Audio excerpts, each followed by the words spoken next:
All right, so I want to go over the anchor chart for our measures of variation today. Measures of variations are just ways to measure the spread. So we've been working on measures of central tendency. So think central as in together, central, whereas the middle, that was our mean, median, and our mode. So we had said that fourth one is range. So range is how spread out is our data. So if I give a quiz or a test in probability and statistics, I like to know what was the range of my data. Did my students get anything from a score between a 60 and a 100, or did everyone get between a 78 and a 92? So the closer the scores are, in my opinion, is going to tell me that the class is all kind of in the same place versus there being a huge spread. So range is really important. So we do define range. It's easy peasy. It is the range of the data is the difference between the maximum and minimum entries. So this obviously only works for quantitative data. We can't find the range of qualitative data. It's really hard to measure range between when you take those surveys, how likely are you to recommend this website to a friend? And it's like very likely, likely, neutral, unlikely, very unlikely. So there's no way to measure between very likely and very unlikely. But there is, if we were to say, what were the scores in the class, we can do top score was 100, minimum score was a 60. So that had a range of 40. And so technically right here, what I have for you is the formula for range, not that we need it, but it's your maximum entry, and then you take away from that your minimum entry. So that's really basic. That's the one that we do in elementary school, but it's not always the best, because what if there's only one person that got 100 and only one person that got a 60 and everybody else got a score between 80 and 85? Well, then the range is really close and we just have these numbers on the outside. So we need to look at the idea of variance and standard deviation. So deviation, this conversation is deviating from what I was trying to say, or you tell a story and you deviate from the story. That means you go off on a tangent kind of. So deviation is technically the difference between the entry and the mean. So the deviation of X is going to be X minus your mean. So if the average was an 85 and I scored a 100, my deviation was 5 because I was 5 away from the mean. The other way, maybe someone got an 80. So they got an 80, the mean was 85, their deviation was -5. They had 5 scores below the mean. So we can use these to then find what we call a variance and a standard deviation. So variance is either S squared or theta squared. Sigma. So it's either S squared or sigma squared. And the standard deviation are the square roots of that. So standard deviation, you're going to take the variance and you're going to square root it. So it's just sigma. And then sample standard deviation, you're going to take S squared and square root it. So we just have S. So let's take a look at variance. So this piece right in here. So for any data set of entries, the population variance and then the sample variance is the average of the sums of the squares of the deviations of either the population or the sample. So remember we talked about our summation tool. We used that when we were finding mean, and we used it when we find mean frequencies.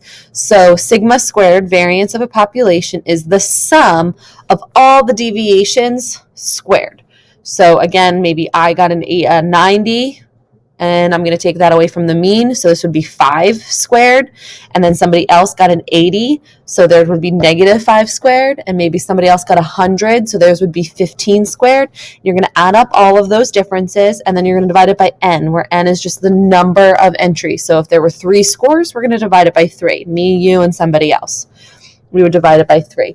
And it's the exact same formula for our sample. But notice we're just using our sample mean. So we're using x bar instead of mu. And then variance is nice. We don't really use variance too much in statistics, but it's a step towards getting standard deviation. So again, that's right here is standard deviation. Our population standard deviation is just the square root of the population variance. Our sample standard deviation is just the square root of our sample variance. So anytime I have you guys do standard deviation by hand, the step previous is always going to be to find the variance. There is a couple other things on this anchor chart here that we will get to in subsequent days. One is the empirical rule. empirical rule, and the other is Chebyshev's theorem. So just some things here on empirical rule and Chebyshev's. We will do kind of a pull-out lesson on that.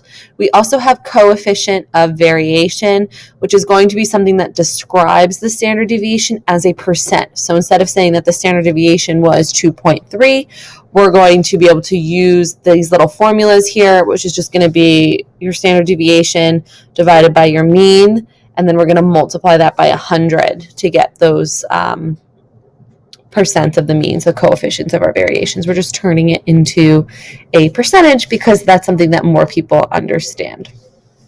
Just going back to standard deviation here, has the same units as a data set. So if it was percentages, it's going to be percentages. If it's temperatures, it's going to be temperatures. And if you're looking at any other thing, maybe it's inches, maybe it's going to be inches. So it has the same units as the data set. Standard deviation, because it's the square root, will always be a positive number. And if our standard deviation is 0, that means that all the entries are the same and we have a uniform distribution.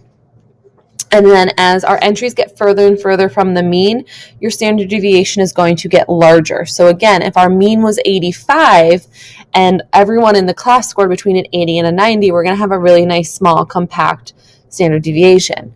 But if the mean score was an 85 and we had students scoring between a 50 and a 100, that's going to be a much larger variation. So something else, and I do actually use this when I look at all of how my students do on tests. So if you guys all took a test in probability statistics, I'm going to look at the mean and I'm going to look at the median. The mode doesn't tell me too much except maybe who's cheating.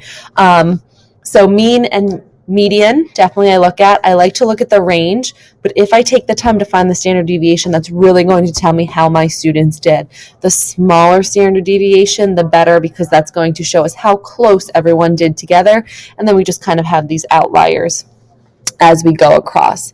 So what I can do here is I can zoom out, and I'm going to want you to copy all of this down. So you'll pause your video.